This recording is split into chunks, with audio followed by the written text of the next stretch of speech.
Hello everyone, I am Heather Perkins and I'm happy to be here with you today.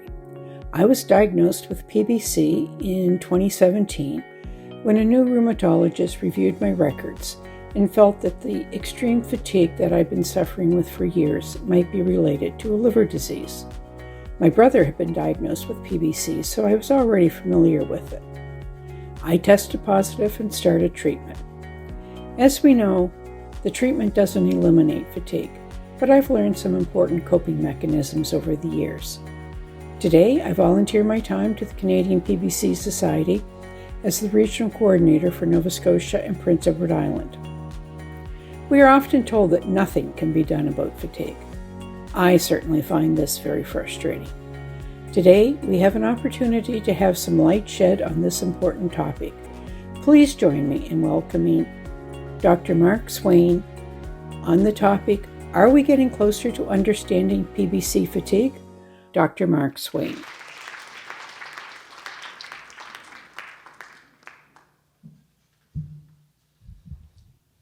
Hi, everyone. I remember speaking at the last conference, and it's so amazing to see how many more people are here. And even after COVID, and I think everyone's still, coming out of their shells, it's really wonderful to see everyone here and exploring PBC at all these different facets of it. Ever since I started my training at NIH, the National Institutes of Health in the U.S., back in 1990, I've been interested in how liver disease, and specifically cholestatic liver disease like PBC, affect the brain and how it changes the brain and the brain function. So I've had a long-standing interest in fatigue. So let's just dive right in. Fatigue and PBC.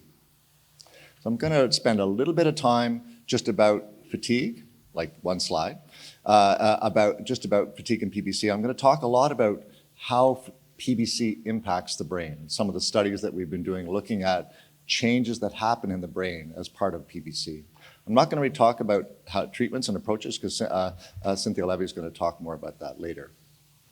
So when you look at PBC, fatigue has the most impact. It's the symptom with the most impact on patients with PBC. I don't have to tell you that. When you do questionnaires, sort of surveys of people with PBC, 40 to 80% of people will say they have moderate to severe fatigue. It impacts the quality of life of people that experience fatigue, and especially if that fatigue leads to social withdrawal, so a withdrawal from the social activities that make life enjoyable.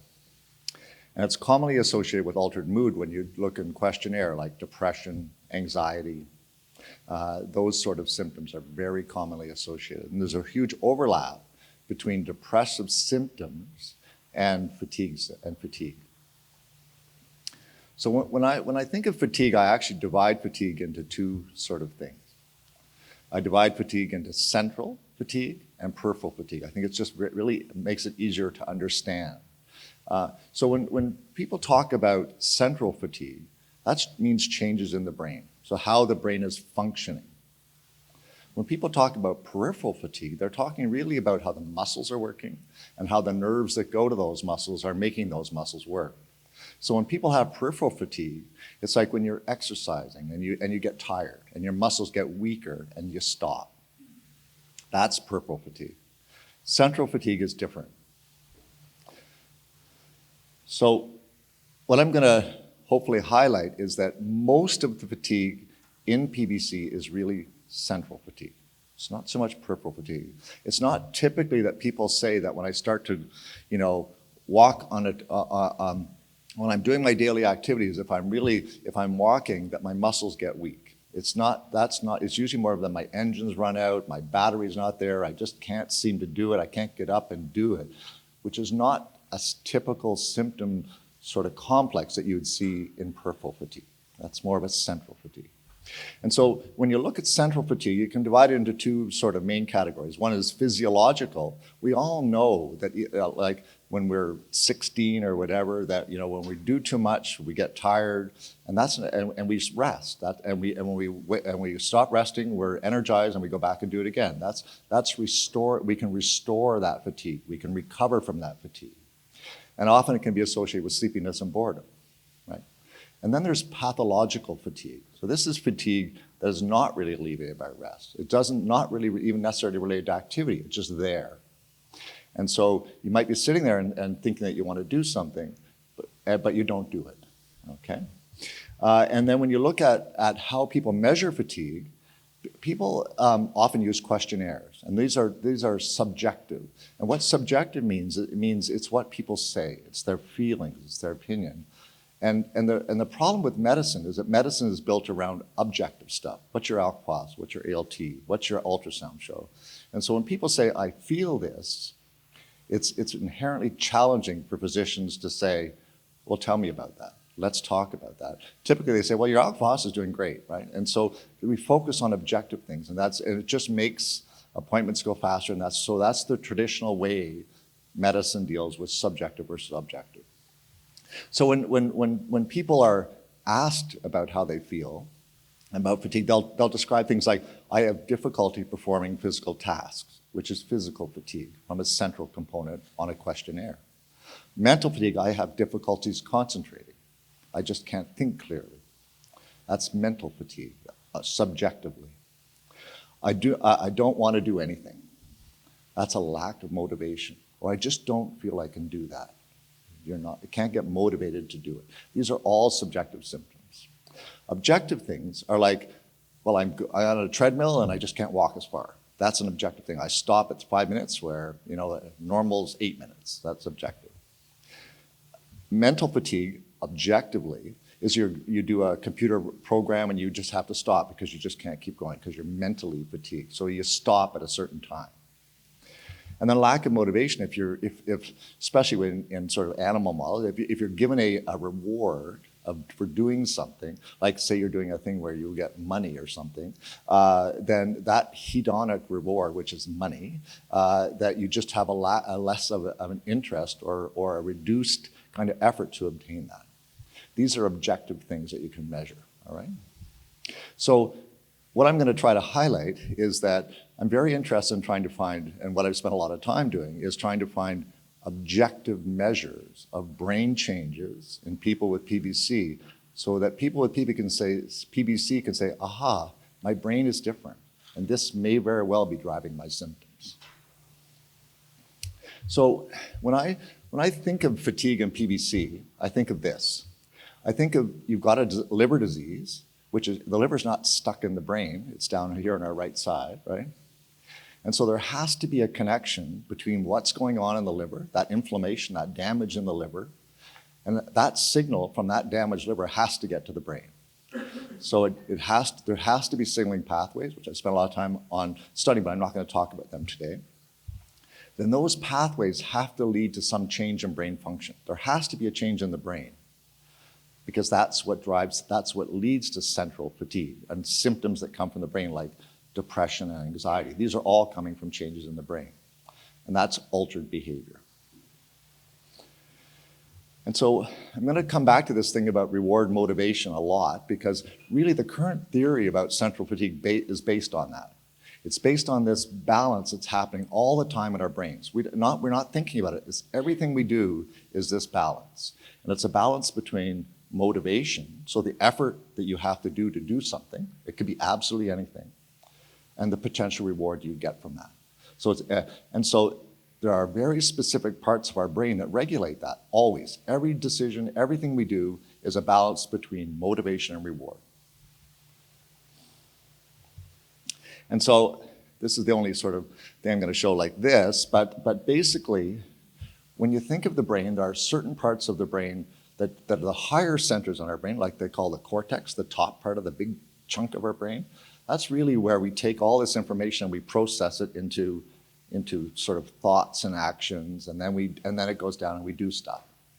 But before it gets there, all this stuff that comes into our body, all the senses we have from our body, all the information we get from outside the body, like hearing and seeing and smelling and all that stuff, it goes through the lower parts of the brain. And these are two parts of the brain. One's called the basal ganglia, which is a very fancy name, but basically the basal ganglia is sort of in the gold box there. And when you have alterations in the basal ganglia, it does all kinds of things to our behavior. But the basal ganglia is really is implicated in a number of things which I'll get to. And then there's the limbic system, which is the other boxes. And the limbic system really helps us, is very important for thinking clearly, our memory, and regulating emotions, okay? So, and you can see how all those things tie in very closely to fatigue. All of those things get touched on. And so what we've been doing for quite a few years now is we've been using an MRI, so magnetic resonance imaging. And so I'm sure a number of you probably even had MRIs.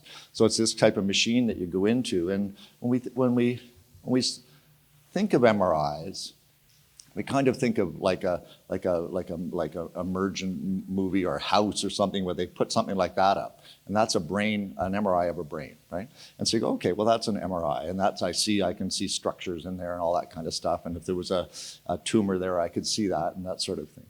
And so MRI, when people think of it, they think of the structural component, which is very good. MRIs are very good at looking at structure of the brain. But when you're talking about functional MRI, so which is the same machine, exactly the same thing, you just take different data out of it, it looks at different stuff.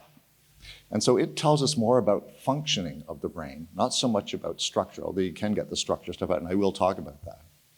And so what functional MRI looks at, so when our brain is active, so when the neurons are active in our brain, they need to get blood and they need to get oxygen. So the blood flows there and it takes oxygen out, and that's what functional MRI picks up. So as a part of the brain is active, the functional MRI can show us that that part of the brain is being active. So what it can say is okay, during this activity, or when I'm just at rest, this part of my brain is being active. And maybe it's more active in a PBC patient than it is in a control, or maybe it's less active, or maybe it's the same in that one region. But what it can also do is it can also say, well, when I'm just sitting here, my brain's talking all the time to itself. And so when parts of the brain talk to each other, that's called a neural network.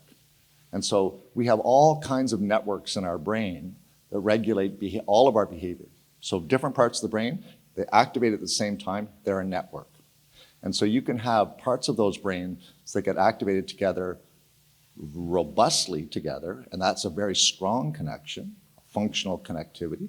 And if it's weaker, then that's a weaker or less strength connectivity. So I'm going to talk a bit about that kind of stuff. Functional MRI can also look at iron deposition in the brain, which is a marker of neuroinflammation. It's widely used in multiple sclerosis and strokes and things like that. So when you look at a brain, like that blue dot there, you can say in that blue dot, so that say that's a specific area you're interested in the brain, you can actually tell if the activity of the nerves in there are increased or decreased. There's a name for it called alpha. I'm not going to tell you what that stands for, but alpha tells us if alpha is high, that means there's a lot of neural activity. The neurons are really going in that area. If it's low, then they're not going so much, or it could be normal. And this ties into this network part. So that same area is tied into all these other areas potentially. And so when they all get activated at the same time, that's a neural network, right? And that neural network controls behaviors. And so the behaviors that I'm going to be talking a lot about here are behaviors like fatigue, all right? It's very important to understand this because people think of the brain as being a blob, okay? A blob of stuff that makes stuff happen, which it is sort of, but this is how the brain works. And I'm showing the networks being quite simple, but of course they're way more complex than that. And so when you look at PBC patients, so you take a group of, say, 20 PBC patients, and you take a group of people without PBC that are age and sex matched, and you do a functional MRI and you look at connectivity, just if you look at overall connectivity in those two areas, that limbic system and the basal ganglia that are so important for controlling this reward and motivation behavior, that there is increased connectivity. So the PBC patients as a group show a significantly increase in connection between those brain areas that are activated at the same time. So that means that in PBC patients, the basal ganglia, which is really important for processing reward, like reward motivation, and movements, so reward and movements, and the limbic system, as I said, is important for regulating motivation, reward, learning, memory, and emotion. And they are more strongly connected. Why that is and what that means, I can't tell you, but it's definitely altered in PBC compared to non-PBC. And this is for all PBC. It's a group of PBC patients, not just one against one control. There's another part of the brain. It's called the thalamus, okay? And so I'm going to talk about parts. The exact parts aren't so important. Just what they do is the most important thing. So the thalamus is really a relay station, all right? It's sitting in that, you can see it's that blue blob, and it sits at the base of the brain, essentially. So all of the stuff that comes from our body, all the sensations, all of our feelings of our internal organs, which we're sensing all the time, even though we don't think about it, our body is sensing all of the internal parts that's going on in us, whether it's changes in our pH of our blood or different electrolyte things, pain, inflammation. So in the setting of inflammation in the liver, when PBC, you're getting signals that go up through the nerves that leave there, go up through the spinal cord, into the brain, they go to the thalamus, and then they go to all these higher parts of the brain, which helps us process stuff, and then shoots it back down to make us do stuff, all right? So basically, the thalamus is like a train station where the tracks come in, one track comes in, then they have multiple tracks going out, and then the tracks come back, all right? It's very important in the motivation reward system as well. So when you look at the thalamus in patients with PBC, the thalamus size is smaller, about 5 to 10% smaller in the group of PBC patients compared to the people that don't have PBC. And people say, oh, 5 to 10%, so what? That's just a little tiny bit. That's exactly the same change that happens in people that have multiple sclerosis, which is a disease that causes inflammation of the brain and severe fatigue, right? Also, when you look at this, when I talked about this ALF thing, so this is how the nerves are firing in the thalamus. When you look at how the nerves are firing in the thalamus, they're decreased as well. So when the PBC patients have lower neural activity in their thalamus than people that don't have PBC. And you could argue, well, is that some adaptive process? Because of all of this stuff coming from the inflamed liver and different signals coming from the body, that the thalamus changes to try to dampen those signals that are coming up. That's what I think is happening. What about fatigue and changes in the brain? Well, you can use different scales. I'm sure a number of you have done PBC-40 scales. There's this fatigue severity scale, which I like to use for fatigue. It just has a bunch of questions, and you total it all up. And if you're above 36, you're considered to have moderate to severe fatigue and probably should have that evaluated. And so when you start to look at this thalamus, so this relay station in PBC brains, and you start to say, well, is the thalamus connections up into that brain, those projecting things, are they changed in PBC patients? Is it different? And does it relate to fatigue at all? So when you look in PBC patients, and you look at their thalamus and how those connections are, if you look at the sort of blue blobs that are off on the left side, okay, the blue blobs there, those are two very important parts of the brain. One's called the prefrontal cortex, and one is called the cingulate cortex. So the cingulate cortex is extremely important in all the reward-based decisions we do. So it's very important. And if you look at that, there's a decreased connectivity between that part of the brain and our thalamus in PBC patients. Also, there's a decreased connection between the thalamus and the prefrontal cortex. So the prefrontal cortex is really important for us doing this intelligent consideration or thinking about our thoughts, our actions, and our emotions. So it's very important for processing all the stuff that we need to process to really function normally. And so that is seen more. So that decreased connectivity is more prevalent in fatigued compared to non-fatigued PBC patients. So these are two groups of PBC patients, one that has fatigue, one that doesn't. And if you have fatigue, you have a decreased connectivity between your thalamus and these two parts of the brain. But you have an increased connectivity, which is the red blob, between a part of the brain that controls sensations from the body and appreciates those and then sends signals back.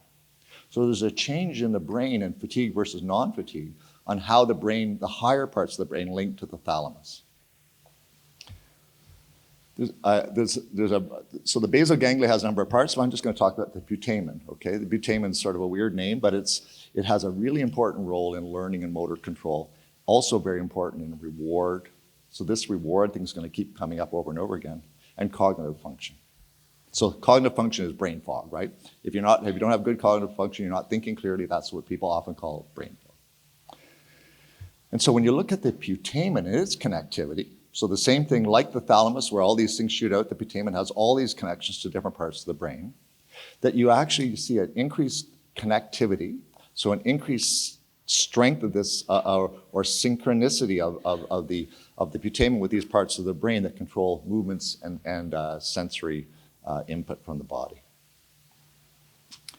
So there are these alterations in these key parts, the limbic system and the basal ganglia with the higher parts of the brain that regulate important things about reward and motivation, which are the things that drive fatigue.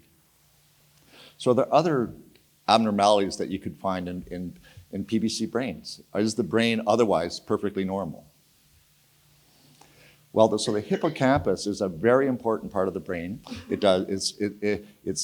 plays a very important role in mood regulation, so depression. The hippocampus is, when people talk about depression, the hippocampus is the part of the brain they talk about most. Cognition, memory, and movement. Kind of sitting in the middle of that orange thing. So what you can do is you can take MRI, and this is more of a structural thing now. So you're taking an MRI, but this is actually a very, very robust type of structural thing because the hippocampus is relatively small, so you need people that really understand how to do MRI images. But you can actually look at the size of the hippocampus. So when you look in patients, a group of patients with PBC, and you compare them to a group of patients that don't have PBC, the people with PBC have a reduction in their hippocampal size of 5%. So again, you say, 5%, does that really mean anything? What is 5%?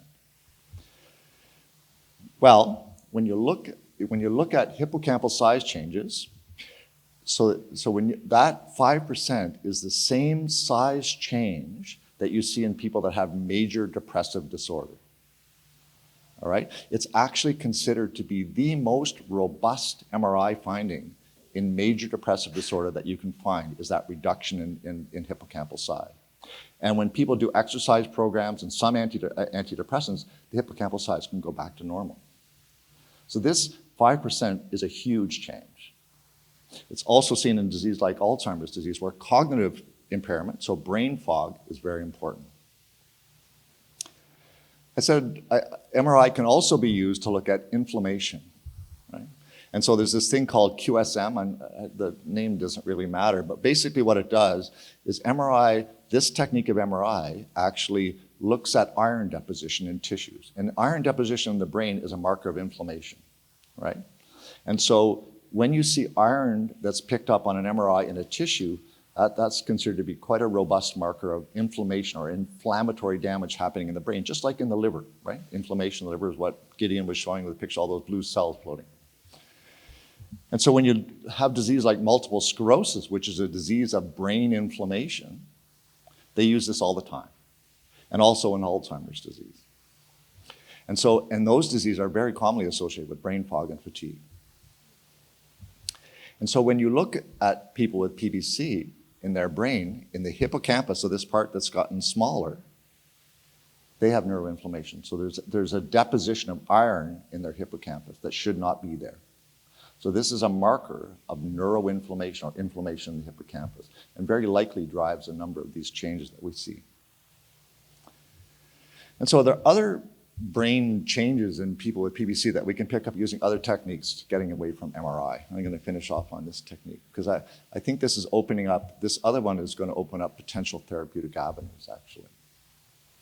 So I'm sure you've all been to a doctor, and you go to the doctor and they clip the thing on your finger and they go, okay, your oxygen is 98%, you're great. And during COVID, of course, these were extremely important because if your oxygen wasn't great, then you were going into the hospital, right? So this technique of that red glowy stuff that you see in between the two pincer things that you can see it kind of light up your finger, that's actually called near-infrared spectroscopy, okay? And basically, it's very good at looking at oxygen concentration, and it can go through bone. That's why you can clip it on a finger, right? Because you obviously have a bone there. So you can actually look at people's brains with this, and you can use this technique called near-infrared spectroscopy, where you put the light source on the forehead, which is, and you can actually do it even more sophisticated. You can do whole caps that do it. It's very easy to do. It can be done right in the clinic, is where we did it.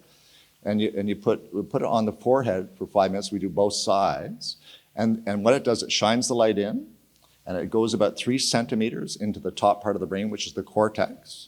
And then it bounces back out and picked up by a detector. And it tells you what the oxygen is doing, how much oxygenation that you have in your brain, just like the one on your finger tells you how much oxygen you have in your blood that's going through your finger, right? So when you look at people with PBC, so again, this is trying to imitate that on the forehead, and they hold it there like that. And you can see in the red box, that's oxygenation of the cortex, or this frontal part of the brain, actually prefrontal cortex, which is that part that does all that higher thinking and sort of assessment of things. It's way down in PBC patients. The PBC prefrontal cortex is hypoxic, so compared to the controls. And whether you have cirrhosis or not, it's irrelevant. There's no relationship between degree of fibrosis and this low oxygenation. And so you say, well, it doesn't sound good, but how bad is that? I mean, obviously I'm walking around, I'm doing fine. Well, actually, if you look in multiple sclerosis patients and you look at their degree of hypoxia in their brains, same technique, actually the same group that did this, it's just the same. They have low oxygenation of their brain, of this part of the brain. And actually, if you look at, there's very good measures of functional disability in MS, because MS and fatigue is a very well-developed field. And so when you look at functional disability in people with MS, it correlates with the degree of hypoxia. So this is something that I think is very important and potentially something that we can target, because I think there's a number of things coming out of experimental models which suggest that the drivers of this might be an activation of the immune system that's coming from the inflamed liver, which is causing changes in the blood vessels in the brain that cause them not to allow blood to flow through quite normally. And there are a number of therapeutics that can target that. So I'm just going to finish off and say that I think PBC patients hear over and over again that fatigue is all in your head, right? Well, I think that hopefully with objective evidence of changes within your brains, you can say, I know it's all in my head, but PBC is affecting my head to be different than normal brains, and this is a driver for my symptoms.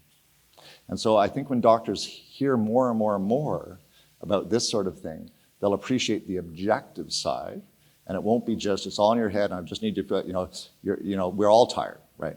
Oh, we're all tired these days. It's terrible, terrible. Living in the modern millennia is terrible. We're all tired. Don't tell me about it. I think this gives you a different way of talking to a physician in a way that allows them to understand that the disease that you have impacts your brain, and it doesn't correlate with how severe your disease is. And that's it. Thanks very much. That's a picture of Dan.